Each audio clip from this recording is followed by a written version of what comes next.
अनंत विजय बोलिए, आपकी बारी है। राहुल गांधी का भाषण कैसा रहा? बोलिए। सिर्फ इतना कह रहा हूं, आपका प्रश्न था कि राहुल जी का भाषण कैसा था। मुझे लगा कि जेएनयू टाइप किसी यूनिवर्सिटी में जो रिसर्च पेपर पढ़ा जा रहा है उसी तरह से उन्होंने आरंभ किया और उसके बाद पुराने उस पर चले गए। उनकी भाषण में न कोई नई बात थी, न कोई नया तथ्य था।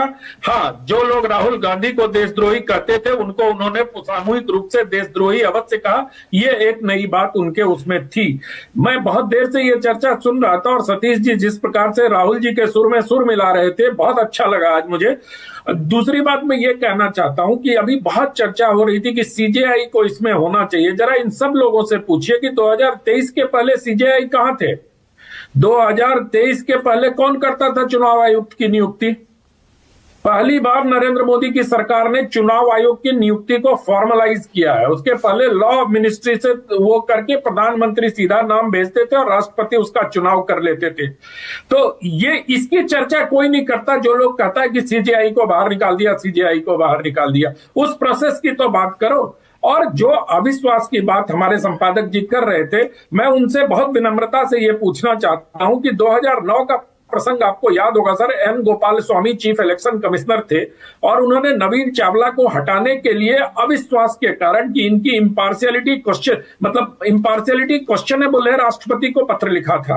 राष्ट्रपति के यहां से उस पर कोई निर्णय नहीं हुआ क्योंकि जो मंत्रिमंडल था उन्होंने राष्ट्रपति को सलाह दिया कि इसका कुछ नहीं हो। और जिस नवीन चावला को हटाने की वकालत एन गोपाल स्वामी ने की थी वही भारत के मुख्य चुनाव आयुक्त बने, है ना। कितनी इम्पार्शियलिटी हो रही थी तब चुनाव आयोग पे। तब चुनाव आयोग पे कोई अविश्वास की अच्छा, वोट चोरी आपके हिसाब से अनंत विजय होती है या नहीं होती है?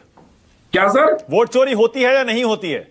ये तो तमाम तरह के अदालतों में भी साबित हो गया कि वोट चोरी नहीं होती है। कहां वोट चोरी होती है भाई? कौन? राहुल गांधी के अलावा किसी को वोट चोरी दिखाई देता हो इस देश में तो बता दीजिए। या राहुल गांधी के इकोसिस्टम के कुछ लोगों को दिखाई देता होगा वोट चोरी होते हुए? बिहार की बात कर रहे थे आप लोग, बिहार में कहां वोट चोरी हुआ? मुझे तो पता नहीं चला, मैं तो बिहार का हूं। ठीक है। अच्छा, ईवीएम सही है ना? उसमें कोई गड़बड़ नहीं हो सकती है आपके हिसाब से? ईवीएम पर तो चुनाव आयोग लेके बैठी रही मशीन की, आ जाओ भैया चेक कर लो, है ना। कोई गए नहीं। अब ये कौन सा एक्सेस चाहिए इनको? आर्किटेक्चरल एक्सेस ये सतीश जी समझ गए, हम लोग नहीं समझ पाए कि उनको क्यों एक्सेस चाहिए। अच्छा, ठीक है। आप जाके उसकी प्रक्रिया समझ लो भाई। अच्छा, मैं तो सिर्फ ये कहना चाहता हूं कि राहुल गांधी बेवजह का एक मुद्दा बनाते हैं। ना उनके पास जनता से जुड़े कोई मुद्दे हैं जिसको उनको उठाना चाहिए। ना उनको बेरोजगारी दिखती है, ना उनको महंगाई दिखती है। वोट चोरी अपनी असफलता को दूसरे के सर पर डालने के लिए इस प्रकार के काम किए जाते हैं। दो मुद्दे और हैं, दो मुद्दे और हैं। मैं चाह रहा हूं उन पर भी थोड़ा सा क्लैरिटी दीजिए। आपका स्टैंड क्या है? क्या 45 दिनों में पोलिंग बूथ का सीसीटीवी डिलीट होना चाहिए? क्या दिक्कत है? डेटा की क्या कमी है? स्टोरेज की क्या कमी है हमारे पास?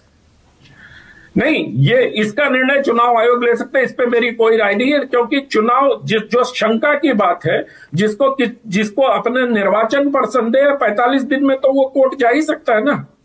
तो 45 दिन को बढ़ा के अगर 1 साल भी कर ले कोई दिक्कत नहीं है, लेकिन 45 दिन सफिशिएंट होता है किसी को चुनाव प्रक्रिया पर सवाल उठाने के लिए और उसका सबूत मांगने के लिए, अदालत जाने के लिए, नोटिस करवाने के लिए। ठीक है। और चुनाव आयुक्तों पर ये जो केस चलाने को रोक दिया गया उनके रिटायरमेंट के बाद कानून बदलकर, ये सही है क्या? अब जिस प्रकार की धमकी चुनाव आयोग को नेता विपक्ष रोज देता है कि देख लूंगा, तुमको रिटायर हो जाओगे, कहीं नहीं छोड़ूंगा, विदेश भी चले जाओगे, तो कहीं ना कहीं उनको सिक्योरिटी तो देनी पड़ेगी। और एक और सवाल पूछ लीजिए कि मतपत्र में मेरा यकीन है कि नहीं है।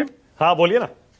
इतने बूथ कैप्चरिंग होते थे तब तो किस पार्टी की सरकार थी? तब कौन वोट चोर था?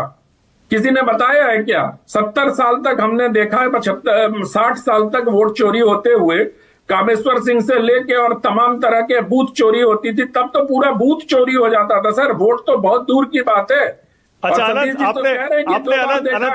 अनंत आपने जब बोलना शुरू किया सबसे पहले आशुतोष ने उंगली उठाई और थोड़ी देर बाद सतीश जी ने उंगली उठानी शुरू कर दी। पहले आशुतोष आप बोलिए, क्या कह रहे थे? नहीं, अनंत जी हमारे मित्र हैं। खाली उनको याद दिलाना चाहता हूं कि जेएनयू में पढ़े लिखे लोग रहते हैं। वहां जेएनयू टाइप भाषण देने का मतलब ये कि वो दरअसल राहुल गांधी को कॉम्प्लीमेंट कर रहे थे, को अच्छा भाषण दे रहे थे, पढ़े लिखे दिख रहे थे। जहां तक सवाल यही तो देखिए, कह रहा था सर। और मुझे मालूम था आप बैठे, इसलिए मैंने जेएनयू का नाम लिया, क्योंकि इतना विद्वान आदमी जेएनयू से पढ़ा लिखा हमारा संपादक रहा है, कैसे मैं जेएनयू को डिमीन कर सकता हूँ? नहीं, बिल्कुल बिल्कुल, आपने एक तरीके से राहुल गांधी की तारीफ की, मैं ये बताना चाहता हूं। देखिए, सर जहां तक मेरे गोपालास्वामी का पास प्रश्न है, ऑप्शन था कि मैं सतीश जी का भी नाम ले सकता था, दिल्ली यूनिवर्सिटी का, लेकिन मैंने नहीं लिया ना, मैंने जेएनयू का ही लिया। बहुत बहुत शुक्रिया आपका, धन्यवाद। मानक